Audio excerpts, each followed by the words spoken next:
थोड़ा सा यहाँ भी है। देखो, मैं तो ज़्यादा सरकार को दोष ना देके मैं तो सीधे कहूँगा कि खुद हमारी जो गलती है ना, सबसे बड़ी गलती हमारी है। मैं 2018 में रिटायरमेंट आने के बाद ये 8 सालों में जो मैंने देखा, तो सबसे ज़्यादा कमी मुझे जो है अपने बिंदु खत्ता वालों की लगी, सरकार की नहीं लगी। देखो, सरकार क्या है, सीधा सा फंडा है राजनीति का, और राजनीति का पहला नियम है बांटो और राज करो। वो कभी भी हम एकजुट नहीं होने देंगे, तुम चाहे कितना भी कुछ कर लो। लेकिन हम लोग जो हैं उस दलदल में फंसते जा रहे हैं और ज़्यादा अपने आप को फंसाते जा रहे हैं। हमें इस बात को सबसे पहले समझना पड़ेगा कि ये बिंदु खत्ता अगर राजस्व गांव बनाना है तो हमको राजनीति और इन सब से छोड़ के अपने आप को पहले एकजुट करना पड़ेगा। एक छोटा सा उदाहरण है, अगर मुझे मान लीजिए पैन कार्ड, आधार कार्ड या अपना बर्थ सर्टिफिकेट या कोई भी डॉक्यूमेंट बनाना पड़ता है, हम उसके पीछे हाथ धो के पड़ जाते हैं। जब तक वो बनेगा नहीं, चाहे बारिश हो, हम बारिश में भागेंगे बैंक में, तूफान में भी, चाहे ठंडा हो गर्म हो, जब तक वो बनेगा नहीं हम छोड़ेंगे नहीं। लेकिन राजस्व गांव बनाने के लिए सब लोग एक दूसरे के ऊपर देख रहे हैं। संघर्ष ऐसा नहीं है कि नहीं हुआ है, हर सदी में, हर वर्ष में कुछ न कुछ नए संघर्ष राजस्व गांव के लिए हुए हैं, और उन संघर्षों का फेल होने का कारण हम ही हैं, क्योंकि हमने उस संघर्ष को कभी सीरियस नहीं लिया। अब आप एक बात बताओ मुझे, हम लोग अपना विधायक चुनते हैं, सांसद चुनते हैं, आज तक कौन सरकार का प्रतिनिधि हमारे घर आया बोला हाँ भाई किसकी सड़क नहीं बनी है बताओ, किसके वहाँ बिजली का मीटर नहीं लगा है, किसके वहाँ समरसेबल नहीं लगा? कोई आया पूछने? कहीं नहीं आए। हम दिन रात भागते हैं, जब हम एक काम के लिए 10 चक्कर लगाते हैं तब जाकर हमें वो चीज़ मिलती है, अगर वो भी तुम्हारा लाइसेंस ठीक हुआ तो। जिसका लाइसेंस नहीं है तो उसके वहाँ वो भी नहीं होगी। तो राजस्व गांव के लिए जनता इतनी सोई है, वो सोच रही कि ऐसे ही बन जाएगा। अब हमने देखा था, हम तो खैर 2022 में चुनाव में भी, अब चाहे दुर्भाग्य को सौभाग्य को, हम थे प्रचार में भी, और उसमें पहला मुद्दा था राजस्व गांव का, कि भाई हमारा पहला मुद्दा राजस्व गांव बनाएंगे। अब जैसे हमारे सर कह रहे थे कि प्रतिनिधि को तुमने नज़रअंदाज कर दिया, 2 साल तक प्रतिनिधि जी ने, हम खुद कह रहे हैं, पूरा सपोर्ट किया, पूरा संगठन समिति सब उनके साथ लगे रही। बिंदु खत्ते में 50 बैठकों में उनको कंटिन्यू बुलाया गया, सम्मान सहित। उन्हीं के प्रतिनिधि जो यहाँ पर थे, अपने कुंदन चुफाल जी आज बड़े बड़े भाषण दे रहे हैं, अपने कांडपाल जी हो गए, उन सब ने बुलाया, कईयों ने बुलाया कि भाई आइए आइए, जनता के बीच में आइए और वो करो। यहाँ तक कि बीच में जो 4-5-6 का अनशन चला था शहीद स्मारक में, उसमें खुद वन अधिकार संगठन के अध्यक्ष उमेश भट्ट जी उनके घर पे भी गए, लेकिन फिर भी वो नहीं आए। नाराजगी जनता से, जनता की नहीं है, नाराजगी उनकी खुद की है, उन्होंने जो पाल रखी है। अब पहली बात देखिए, ऐसा होता है, वन अधिनियम 2006 पर 4 साल काम करने के बाद अब वो कहते हैं डिफॉरेस्ट प्रक्रिया से राजस्व गांव बनेगा। तो वन अधिकार समिति और संगठन वहां जाके क्या करेगा बताओ आप, जब उन्होंने वो रास्ता ही छोड़ दिया है। भाई वन अधिकार संगठन जो बना है, वन अधिनियम 2006 के तहत बना है, और उस अधिनियम से सब लोग जान रहे हैं कि करोड़ों एकड़ जमीन वन भूमि से राजस्व गांव में बन चुकी है, करोड़ों परिवारों को मालिकाना हक मिल चुका है, लेकिन वो उस प्रक्रिया में जाने की नहीं सोच रहे हैं, वो डिफॉरेस्ट प्रक्रिया में जा रहे हैं। और उस प्रक्रिया से राजस्व गांव बनना ये सभी जानते हैं कि बहुत टेढ़ी खीर है। खुद विधानसभा में उन्होंने बोला कि 9 साल हो गए, एक आधा बीघा जमीन गोलापार में क्रियाशाला के लिए आज तक नहीं मिल पाई। उन्हीं के वक्तव्य थे विधानसभा में। लेकिन आज वो कहते हैं कि भाई उसी प्रक्रिया से हम फाइल जो है अपना केंद्र से पास करा के भेज देंगे।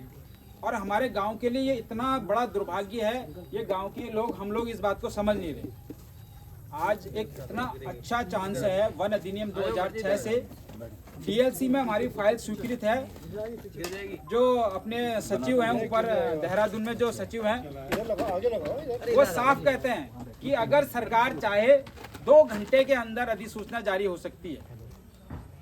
लेकिन अब वो वन अधिनियम 2006 पे कोई बात करना ही नहीं चाह रहे हैं। वो एक मुस्त बिल्कुल कैबिनेट में फाइल बोला और उसी में सब लोग, हमारे गांव के लोग तालियां बजा रहे हैं। अरे भैया, ये प्रक्रिया 5 बार हो चुकी है, 3 बार तो केंद्र तक फाइल गई नहीं, 2 बार केंद्र में फाइल जा चुकी है। लेकिन उसका भी रिजल्ट नहीं निकला। और अभी समिति गठन हुई है या नहीं हुई है उसका भी कोई पता नहीं। तो अब क्या करें, हम खुद इतने बात है। और इसमें सबसे कारण क्या है कि जो गांव की जनता है ना वो सोई पड़ी। पहले तो अगर जैसे मुझे कोई काम करना होता अपना पर्सनल, मैं 10 रास्ते ढूंढ के अपना काम कर लूँगा। गांव के लोगों को तो पता है, एक हफ्ते से पता है, कई महीनों से पता है कि संडे को रविवार के दिन 2 घंटा इस बात पर बहस होती है, राजस्व गांव पर कैसे बनेगा, क्या बनेगा। एक सभी लोगों के विचार विमर्श होते हैं। तो खुद लोगों को जरूरत होती, लोग ढूंढ के आने चाहिए लोगों को। यहाँ टुक टुक चलाकर ढोल पीट के भी बुला रहे तब भी नहीं आ रहे। यही कारण है कि राजस्व गांव नहीं बन रहा। मैं सरकार को भी ज़्यादा दोष नहीं दूंगा। प्रतिनिधि का काम है जनता को बहलाना, फुसलाना और टाल मटोल करना। लेकिन सरकारें और प्रतिनिधि कब हिलती हैं? जब उनके गले की हड्डी बन जाती है जनता। जैसे दिल्ली में बने, इधर बने, कई जगह बनी है, उत्तराखंड अलग होने में बने हैं, और भी बड़े बड़े आंदोलन बने हैं। उनके साथ कौन प्रतिनिधि था? उनका तो कोई नहीं था। अब एक बात बता दो, एक छोटा सा उदाहरण है। अपने कांग्रेस के हरीश धामी जी थे, अपनी सरकार के खिलाफ अनशन में बैठ गए अपने मुद्दों के लिए, तो सरकार ने माना। अगर आज हमारे प्रतिनिधि इसी वन अधिनियम के द्वारा अगर विरोध में बैठ जाते तो इतनी जनता क्या उनके साथ नहीं होती? 18 तारीख को मना किया था इनको बुलाने। किसने मना नहीं किया? 18 फरवरी को जो कह रहे हैं कि कोई मना नहीं किया। तो वो आए क्यों नहीं थे? अरे ये हमारे भाई साहब अध्यक्ष जी उमेश भट्ट जी, ये 4-5-6 के कार्यक्रम में भी उनके घर गए। अरे पार्टी उन्हीं के लिए तो बनाई हाँ। गई थी, उन्हीं ने सबसे तो बड़ी बुला चीज। दिया, तो उन्हीं के लिए तो बनाई गई थी। और एक चीज सबसे बड़ा और भी कारण है, हमारे गांव के ही कुछ लोग, देखो हम ये कहते हैं सही गलत तो हमको भी दिख रहा है ना, हम भी भाजपा को सपोर्ट करते हैं, लेकिन सही गलत तो बोलेंगे ही। जो चीज़ गलत हो रही है तो उसको तो गलत बोलेंगे। कहीं पे अपराध हो रहा है या कुछ हो रहा है, अगर हम उसको गलत नहीं बोले तो हम फिर इंसान नहीं, हमारी गिनती जानवरों में होनी चाहिए। वो आज भी कुछ अपने स्वार्थ के लिए, लालच के लिए उनके पीछे लगे पड़े हैं, उसी गलत रास्ते में पीठ थपथपा रहे हैं। या तो वो कोई ऐसा यहाँ पर वो लाके दे दें कि भाई हम इतने दिन में इसको फाइल बना देंगे। जिस समय विधायक बने थे तब भी यही बात थी कि 4 महीना, 6 महीना, 10 महीना में राजस्व गांव बन जाएगा, और आज 4.5 साल कार्यकाल खत्म हो गया है तब भी वही है। देखो यही, देखो एक जो राजनीति में ये प्रतिनिधि होते हैं, सबसे बड़ी खूबी यही है, मना नहीं करेंगे कभी किसी काम के लिए, लेकिन करेंगे भी नहीं। तो मेन इसीलिए है, जनता मेन है। अगर राजस्व गांव आज तक नहीं बना तो ये हम सब लोगों की कमी है। मैं इसमें किसी भी नेता को या किसी भी सरकारों को दोष नहीं दूंगा, क्योंकि उनके पास इस चीज़ में बहुत माहिर खिलाड़ी होते हैं कि किस तरह से जनता के मुद्दों को जो है टाला मटोल किया जाता है। अगर जिस दिन लगेगा जनता को कि यार नहीं हमें चाहिए, या किसी कोने से ऐसा बुलडोजर चलेगा, इनको जब दर्द होगा। अभी बीच में हम रामनगर गए थे भाई साहब के साथ, वहाँ पर जो पुछड़ी के लोग आए हुए थे वो बता रहे थे कि हमारे साथ क्या बीती जब उनके घर में बुलडोजर चला। वो रोते हुए बता रहे थे कि हम उस अभागे गांव के हैं, वहाँ ऐसा क्या नहीं है, 50-50 लाख रुपए के मकान हैं। और वो खुद बता रहे थे जिन प्रतिनिधियों की हम जय जय कर रहे थे दिन रात, वो नजर ही नहीं आए। हमने उनकी वो आवाज़, वो दर्द वहाँ पे देखा उन लोगों का। और ऐसा नहीं है कि ये यहाँ नहीं हो सकता। सरकार जब अपने पर आती है तो वो बड़े बड़ों को फिर मिट्टी में मिला देती है। लेकिन आज राजस्व गांव का मुद्दा है, हम सब लोग इस चीज़ की चिंता कर रहे हैं, लेकिन गंभीर कोई नहीं है। तो मैं तो यही कहूँगा, मुझे तो नहीं लग रहा, कहीं से कहीं तक नहीं लग रहा कि बनेगा, और असंभव है। असंभव है। क्यों है असंभव है?